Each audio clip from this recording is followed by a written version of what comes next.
Hello दोस्तों, आपका फिर से एक बार स्वागत है आपके अपने यूट्यूब चैनल शशि क्लासेस पर। मैं शशि कुमार आप लोग के बीच आज लाया हूँ कि कौन कौन से धाराओं में क्या क्या हम लोग को सज़ा मिलता है और कौन सा अगर हम लोग कानून का नियम को उल्लंघन करेंगे तो कौन सा धारा के तहत हमको सज़ा मिलेगा, इसको आज हम लोग जानते हैं। ठीक है, तो आइए देखिए, आईपीसी धाराओं का मतलब धारा 120। धारा 120 जो होता है वो षड्यंत्र रचने पर होता है। अगर किसी के प्रति अगर हम लोग षड्यंत्र रचते हैं तो हम लोग को धारा 120 लगेगा।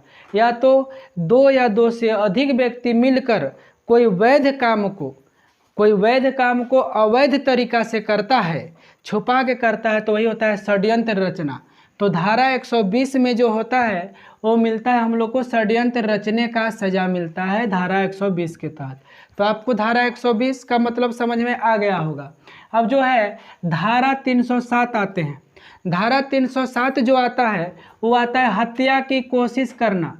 किसी के प्रति अगर हम लोग हत्या की कोशिश करते हैं या कोई व्यक्ति हत्या का कोशिश करता है, किसी के बारे में किसी का लड़ाई झगड़ा होता है, उसका हत्या का कोशिश करता है, उसको मारने का कोशिश करता है, तो उस समय धारा 307 लगता है। उस समय हत्या की कोशिश करने पर ध्यान रखिएगा 307 धारा लगता है हत्या की कोशिश करने पर।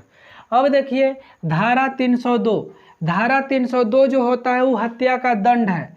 कोई हत्या कर दिया तो उसको जज सुनाता है। देखिएगा, आप लोग सुनते भी होंगे टीवी उवी में, फिल्म सब में, कि धारा 302 के तहत आज दिन इतना को इतना बजे इसको फांसी की सज़ा दी जाएगी।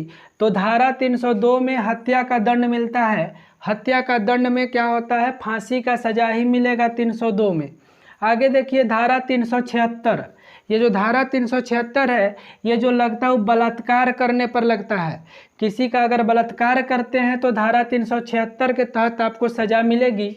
अब देखिए धारा 395 जो होता है, धारा 395 आपको डकैती के लिए भुगतना पड़ेगा। याद रखिएगा, डकैती करने पर धारा 395 लगता है, इसको ध्यान रखना है।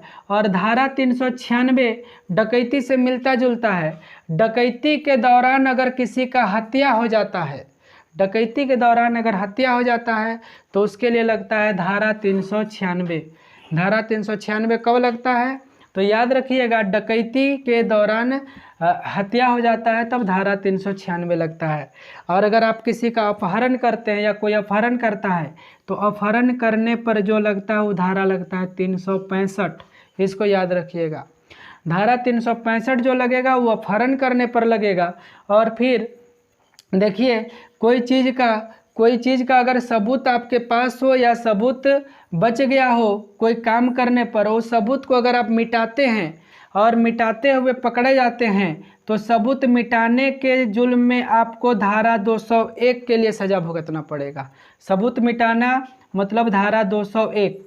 धारा 201 जो लगता है वो सबूत मिटाने पर लगता है।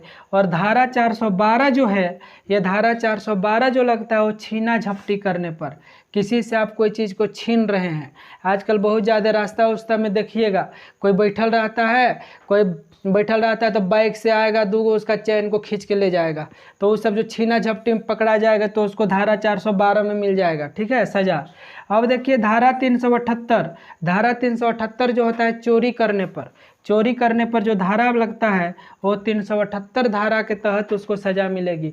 तो याद रखिएगा कि धारा 120 षड्यंत्र रचने पर, धारा 307 हत्या की कोशिश करने पर, धारा 302 हत्या का दंड मिलेगा, धारा 376 बलात्कार करने पर, धारा 395 डकैती करने पर, धारा 396 डकैती के दौरान हत्या करने पर, और धारा 365 अपहरण करने पर, धारा 201 सबूत मिटाने पर, धारा 412 छीना झपटी के लिए, और धारा 378 चोरी के लिए। और ऐसा ही वीडियो आप लोग के सामने आते रहेगा, इसीलिए हमारे चैनल को सब्सक्राइब कीजिए और लाइक कीजिए, शेयर कीजिए, कमेंट कीजिए और बेल आइकन को दबाना नहीं भूलिए। थैंक यू, धन्यवाद।